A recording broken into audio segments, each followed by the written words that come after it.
হাজলে মজলি আসসালামু আলাইকুম ভাইরা। সূরা ইউনুস আয়াত নাম্বার 2 আয়াতের ভিতরে আল্লাহ তাআলা বললেন, মানুষের কাছে কি আশ্চর্য লাগছে, আমি ওই পাঠিয়েছি। দেখেন ভাইরা, আল্লাহ তাআলা কোরআন মাজিদ পাঠালেন, আমরা আশ্চর্য হয়ে যাচ্ছি যে আল্লাহ তাআলা কেনই কোরআন মাজিদ পাঠালেন।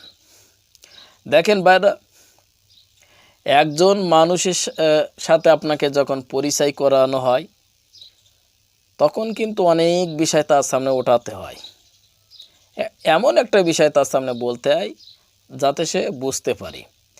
কিন্তু আল্লাহ তাআলা আপনাকে দুনিয়াতে পাঠিয়েছে, আল্লাহ তাআলার সাথে আপনার এখন যোগাযোগ নাই। কে আপনাকে আল্লাহ তাআলার সাথে যোগাযোগ করিয়ে দিবে?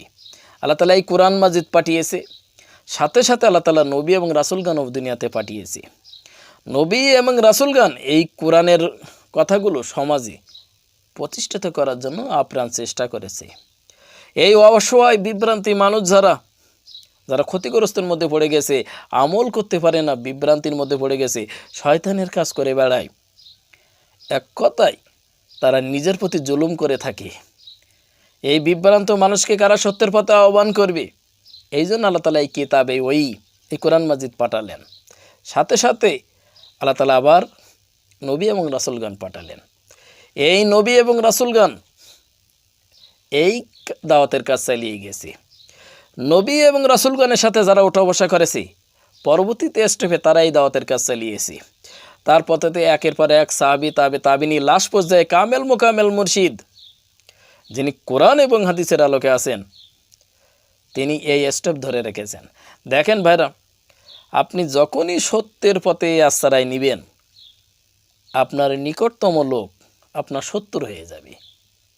নিকটতম লোক এমনকি দেখা যায় আপনার স্ত্রী হতে পারে, বাল বাচ্চা হতে পারে, পিতামাতা হতে পারে, আপনার আত্মীয় স্বজন হতে পারে, বোন হতে পারে, বোন ভগ্নিপতি হতে পারে, বোন জামাই হতে পারে, পাড়া প্রতিবেশী হতে পারে, আপনার চাচা চাচি হতে পারে। কারণ কি, সত্যের পথে আপনি যখনই আসবেন, আপনার নিকটতম আত্মীয় আপনার শত্রু হয়ে যাবে। কিন্তু এটা আপনি মনে রাখবেন, যারা আল্লাহ তাআলার রাস্তায় চলে, আল্লাহ তাআলা তাদেরকে সাহায্য করে। এই সাহায্য অবশ্যই আপনার পরে আসবে যদি আপনার নিয়ত সঠিক হয়।